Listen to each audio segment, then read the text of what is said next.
5 जेवर सब औरतों के यहां अक्सर पाए जाते हैं ना, देखे होंगे आप।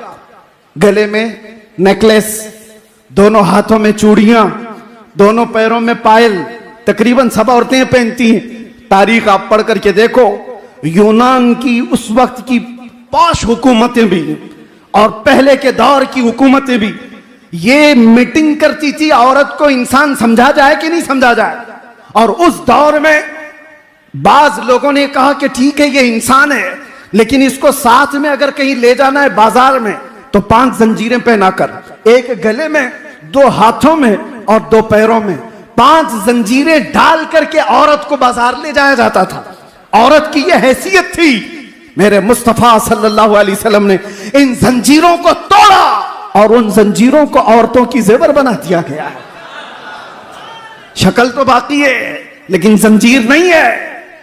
औरतों को इज्जत इस कायनात पर जिसने दिया है वो मेरे मुस्तफा ने अता किया है, रसूल करम सल्लल्लाहु ताला अलैहि वसल्लम ने अता किया है। अजीजा निगराम वक़ार, आज इसलिए भी मैं बात कर रहा हूं कि 2 चीजें बहुत बड़ी सख्त हैं दुनिया में, औरत और दौलत।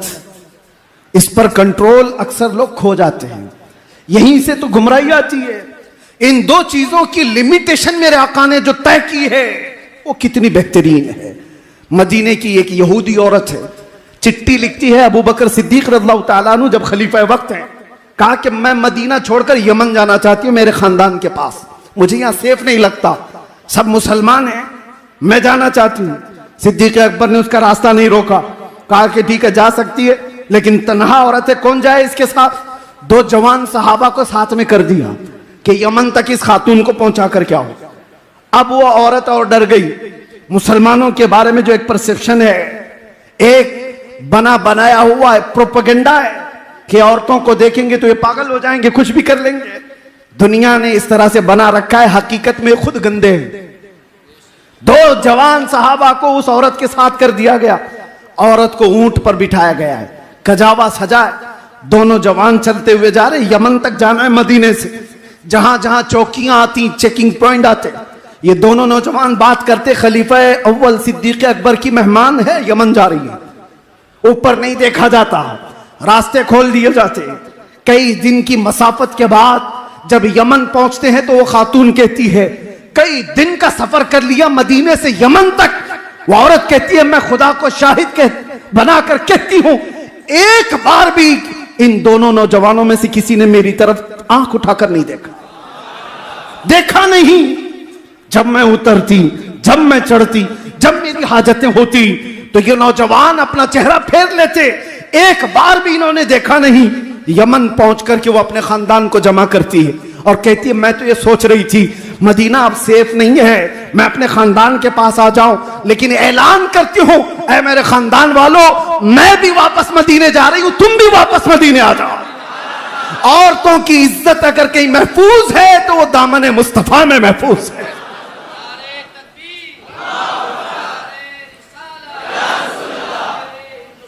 मेरे अजीजों, ये सिर्फ और सिर्फ बेटियों की बात जहां तक है, ये इनकी इज्जतों की बात, हदीसें पढ़ो आपको पता चले। बेटी होने पर मेरे आका ने शफाअत की बात फरमाई, बहन हो तो फरमाया उसकी गायबाना भाई के हक में दुआएं ऐसी कबूल होती है जैसे काबे के पास कबूल होती है। माँ हो तो उसके कदमों में जन्नत है, बीवी हो तो एक लुकमा उसे खिलाया तो सदके का सवाब। औरत को हर मकाम पर वो इज्जतें दी गई। नबी आखिर ज़मान सल्लल्लाहु ताला अलैहि वसल्लम ने आखिरी जो अल्फाज वफात के वक्त जो बयान फरमाए उसमें भी ये जिक्र है, मिल्के यमीन अस्सलात, वो मिल्के यमीन। मिल्के यमीन किसको कहते हैं? जो तुम्हारे मातहत रहने वाली औरत। मेरे आका ने फरमाया उनका ख्याल रखना, उनके साथ ज्यादती ना हो, उनके साथ जुल्म ना हो। और हुजूर अकरम सल्लल्लाहु ताला अलैहि वसल्लम की सीरत आप पढ़ो, 10 बीवियां जो एक साथ रही, 10 बीवियां, और मुख्तलिफ रिवायात में जो 11 है तादाद, वो आगे पीछे किसी के इंतकाल के बाद, हजरत खदीजा जब तक थी तो कोई और बीवी नहीं थी, बाकी 10 बीवियां जब तक थी, एक भी बीवी ने कहीं कोई रिवायत नहीं बयान की कि हुजूर ने किसी पर हाथ उठाया, किसी ने नहीं कहा। हुजूर पाक सल्लल्लाहु ताला अलैहि वसल्लम ने सख्त मिजाज के साथ उनको तकलीफ दी हो? कभी नहीं। रसूल करीम सल्लल्लाहु ताला अलैहि वसल्लम 10 बीवियों के साथ जो मुआशरती जिंदगी गुजार करके दिखाए हो, यहां तो 2 बीवियां रख नहीं पाता कोई। और वैसे भी हमारे ऊपर इल्जाम है कि 4 वाले हैं, मियां एक नहीं संभलती, 4 की बात की है।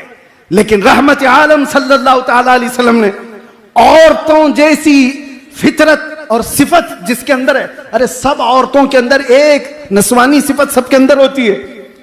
वो उम्महातुल मोमिनीन थी, रसूलुल्लाह की बीवियां थी, लेकिन थी तो औरत। और हदीसों में इसका जिक्र भी है।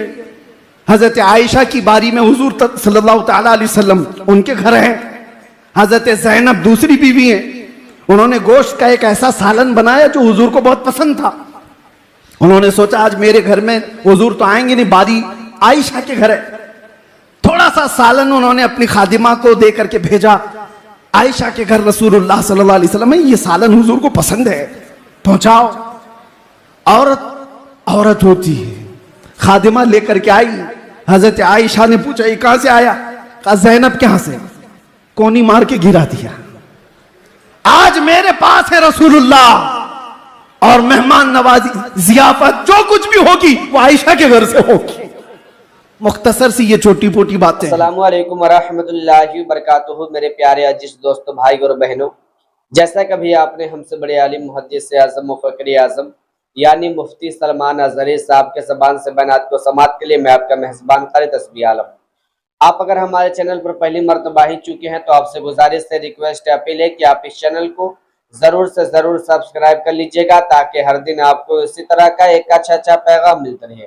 अल्हम्दुलिल्लाह अभी आपने तो हमसे बहुत बड़े आलिम के ज़बान से बयानात को समात कर चुके हैं, और ये वीडियो खास करके हमारे ख़वातीन यानी औरतों के लिए और लड़कियों के लिए।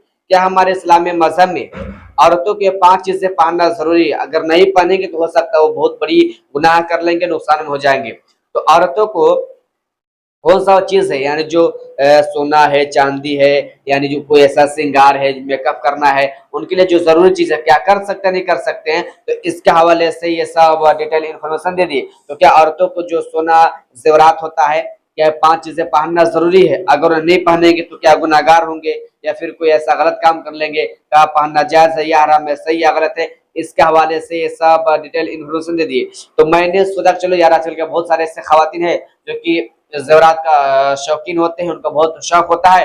तो मुफ्ती सलमान अज़हरी साहब ने आपको बता दिए कि औरतों की 5 चीज़ें पहनना जरूरी है। अब वो कौन सा चीज़ है कि पहनेंगे तो फायदा होगा, अगर नहीं पहनेंगे तो हो सकता है घर में गरीबी भी आ जाएगी। तो इसके हवाले से ये सब डिटेल इन्फॉर्मेशन मुफ्ती सलमान अज़हरी साहब ने आपको दे दिए। तो मेरा मकसद और हमेशा ख्वाहिश ये होता है कि जिस भाई को, जिस बहन के, जिसके मसले के बारे में मालूम नहीं होता, मैं उन तक पैगाम पहुंचाने का काम करता हूँ। चलिए अगले वीडियो में मिलते हैं। खुदा हाफिज़, दुआ में याद रखिएगा।